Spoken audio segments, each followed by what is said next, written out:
सबसे पहले राम राम मेरी यूट्यूब फैमिली। आप सब कैसे हो? मैं आशा करती हूँ आप सब अच्छे होंगे। नए साल की बहुत सारी बधाइयाँ हो आप सभी को। Happy new year. और तो हम अपना ब्लॉग यहाँ से स्टार्ट करते हैं और मुझसे जैसा भी बनता है मैं उस तरीके से आप लोगों को दिखाती हूँ। तो आप लोग हमारे ब्लॉग से जुड़े रहिएगा और बहुत सारी बधाई हो आप सभी लोगों को। बहुत नया साल है। नए साल में काफ़ी अच्छा सबके साथ में हो। हम तो भगवान से यही दुआ करते हैं, भगवान जी सभी लोग खुश रहें और सबके पीछे हम लोग भी खुश रहें। हमारे और हमारे पूरे परिवार की तरफ से आप लोगों को हैप्पी न्यू ईयर। तो चलिए हम अपना ब्लॉग स्टार्ट करते हैं। तो आप लोग हमारे ब्लॉग से जुड़े रहिएगा और आप लोगों को हमारा ब्लॉग अच्छा लगे तो कमेंट में लिख के ज़रूर बताइएगा, है ना। तो यहाँ पे हम बताएं, नए साल की खुशी में हम लोग गए थे मंदिर दर्शन करने के लिए। और तो ये देखिए यहाँ हम गए हुए थे। अच्छा, हम आप लोगों को बताएं कि रात में ही हम लोग गए हुए थे दर्शन करने के लिए, कि हम लोग दर्शन करके आते हैं भैरव बाबा के। क्योंकि देखिए यहाँ वहाँ घूमने जाने से तो अच्छा है कि अपन कहीं मंदिर जाएं, तो बहुत अच्छा रहता है मंदिर जाओ तो। फिलहाल तो जैसे जन्मदिन है या तो फिर कहीं कुछ तो वो तो मंदिर जाना चाहिए, क्योंकि मंदिर में ही बहुत अच्छा लगता है। और बाकी सब तो यहाँ वहाँ घूमने से तो फालतू चीज़ें रहती हैं, कोई वो नहीं रहता है ना। तो यहाँ पे देखिए हम लोग दर्शन करने के लिए गए हुए थे।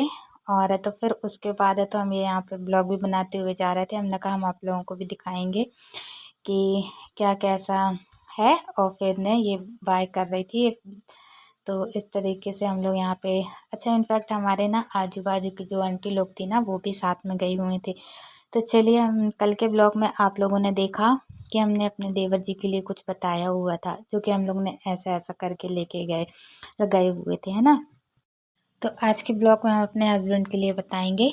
तो जैसा भी है तो आप लोग हमको ज़रूर कमेंट बॉक्स में लिख के ज़रूर बताइएगा। और हम तो यही चाहते हैं कि इस साल हमारा बहुत अच्छा साल जाए, क्योंकि 2024 लग गया है और जो भी हमारी पुरानी पिछली परिस्थिति थी वो सब दूर हो जाए भगवान की दया से, और 2024 हमारा भी अच्छा निकले और आप सभी लोगों का भी बहुत बहुत अच्छा निकले, है ना। हम यही दुआ करते हैं। अच्छा, मैं अपने हस्बैंड को जब मैं डॉक्टर के यहाँ लेके गई थी तो डॉक्टर ने तो देखा था, सब कुछ देखा था। फिर वो जो क्या बोलते हैं, कुछ दवाइयाँ वगैरह लिख के दी थी। फिर ये इनके साथ भी यही होता था कि दवाइयाँ देते थे तो खाते नहीं थे, अलग कर देते थे। अच्छा, इनको डॉक्टर ने भर्ती नहीं किया था, छोटे वाले देवर को तो 8 दिन के लिए भर्ती करने को बोल दिया था, क्योंकि उसकी कंडीशन कुछ ज़्यादा ही गिरी हुई है। फिर हमारे हस्बैंड के लिए तो इन्होंने क्या, डॉक्टर ने बोल दिया कि तुम मतलब 1 दिन बस रहे थे, 1 दिन बस वहाँ पे रुके थे मेडिकल में। और फिर उसके बाद है तो छुट्टी कर दी थी। बोले तुम ले जाओ घर पे, दवाइयाँ खिलाते रहो, बस इसी तरीके से तो सही हो जाएंगे और बाकी सब ठीक हो जाएगा। तो हमने कहा ठीक है डॉक्टर। और फिर उसके बाद हम इनको घर लेके आ गए थे। घर लाने के बाद तो हम ना काफ़ी देते थे दवाइयाँ, लेकिन ऐसे कहीं खाने में मिला के, कहीं किसी चीज़ में, चाय में, कहीं पानी में, ऐसे करके देते थे। पर इन लोग पीते नहीं थे, फेंक देते थे। हस्बैंड भी मेरे ऐसे ही करते थे, अलग कर देते थे, कुछ उस तरीके से नहीं खा पाते थे। तो फिर इस तरीके से हमने बोला चलो ठीक है, कोई बात नहीं। और किसी ने मुझे बोला था कि झड़ाई फुकाई या फिर कोई बाहरी भीतरी, तो मैं आप लोगों को बता दूं कि पहले तो मैं डॉक्टरी दिखाई थी। फिर उसके बाद है तो जब हमने झड़ाई फुकाई भी दिखाना स्टार्टिंग करी काफ़ी टाइम से, जैसे कहते हैं ना कि कहीं इस मंदिर जाओ, उस मंदिर जाओ, और जहाँ जो पंडित बैठे हैं या तो फिर कोई झाड़ने फूकने वाले बैठे हैं, तो उस तरीके से भी हमने दिखाया। किसी एक जन ने हमको किसी ने बताया था कि तुम वहाँ चले जाना, ये दरगाह जाना, वहाँ पे भी ठीक हो जाएंगे। तो हमने फिर ना क्या किया था कि दरगाह भी जाके देख लिए थे। 5 गुरुवार बोला था दरगाह करने को, तो हमारे 5 गुरुवार हो चुके थे, दरगाह कर गए थे, लेकिन हमको वहाँ से भी कोई फ़र्क समझ में नहीं आया था। फिर हमने वहाँ पे भी जाना बंद कर दिया था। अच्छा, कल किसी ने कमेंट में मुझे लिख के भेजा था कि दीदी मैं बताऊँ आपको, जहाँ जाना है अगर वहाँ लेके जाओगे तो शायद ठीक हो जाएंगे।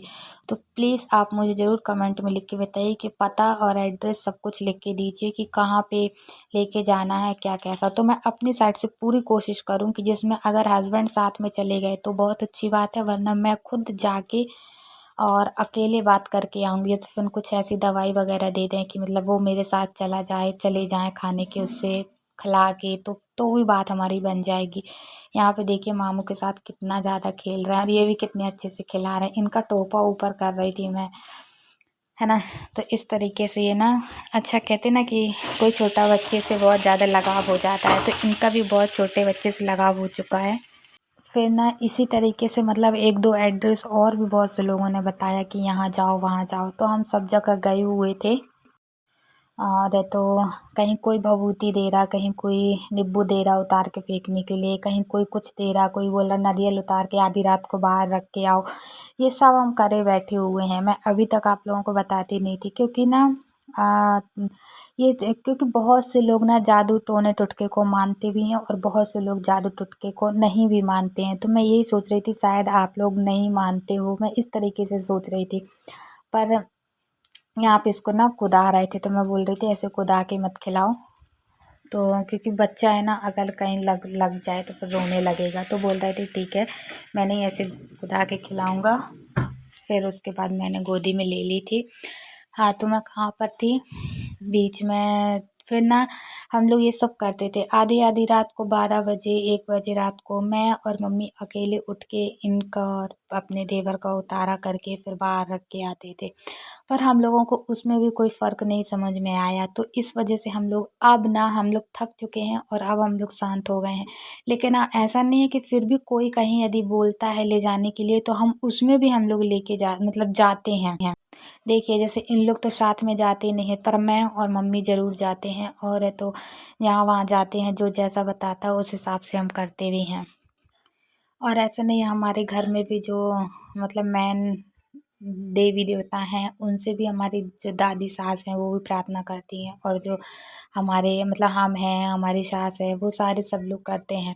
और जैसा भी हम लोग से बनता है हम लोग विनती प्रार्थना सब कुछ करते हैं, पर उसके बाद भी कोई आराम नहीं है, कोई राहत नहीं है ना। और यहाँ पे मैं आप लोगों को बताऊं कि जैसे ही मम्मी आई हुई थी तो इनके कपड़े की धुलाई शुरू हो गई थी, क्योंकि ना ये कपड़े वगैरह जो लेके गए हुए थे ना वो गंदे हो गए थे, तो बोल रहे थे पानी से ऐसे ही खंगाल खंगाल के डाल दो। तो इस तरीके से ये धुल रही हैं और अभी मैं जाऊंगी तो ऐसे ही धो धो के टब में डाल देंगे पूरे कपड़े, फिर उसके बाद तो मैं निचो निचो के फिर फैला फैला दूंगी, है ना।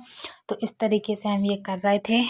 और फिर ना मैं आप लोगों से यही कहूँगी कि आप लोग मुझे ज़रूर जिसने मुझे लिख के भेजा हो वो मुझे पता एड्रेस ज़रूर दें, मैं एक बार फिर से जाके देखूँगी।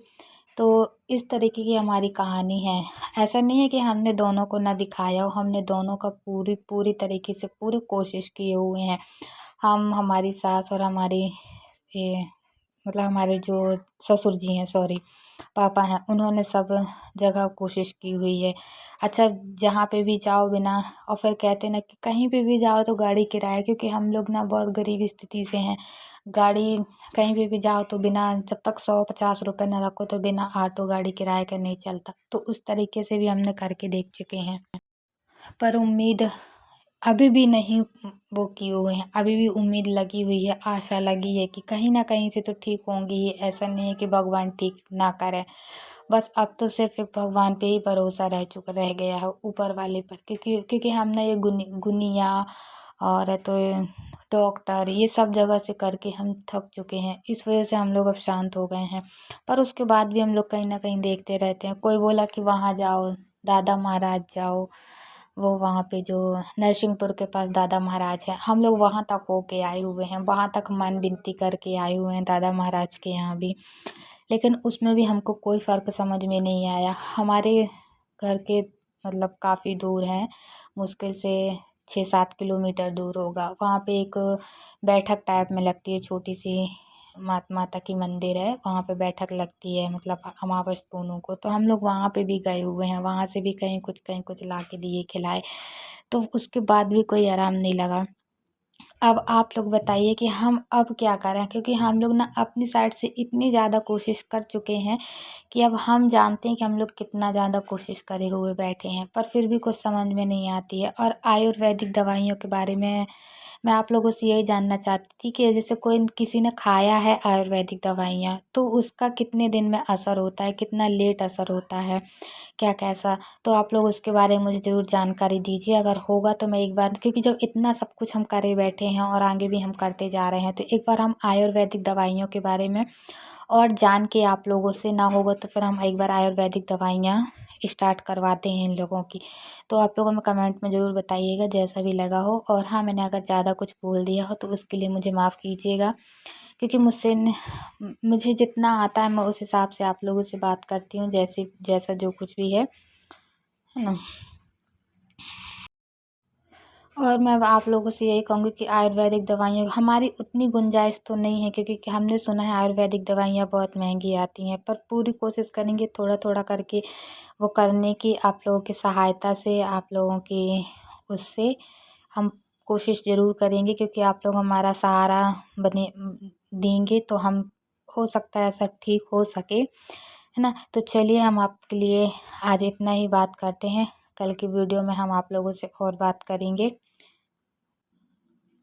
तो हमारी वीडियो अच्छी लगी हो तो लाइक कीजिएगा, सब्सक्राइब कीजिएगा, ज़्यादा से ज़्यादा लोगों को शेयर कीजिएगा। और आप लोग हमें ज़रूर बताइएगा जैसा जो कुछ भी हो, दवाइयों के बारे में कितनी महंगी मिलती हैं, क्या कैसा, है ना। तो आज के लिए इतना, बाय बाय, मिलते हैं कल की वीडियो में।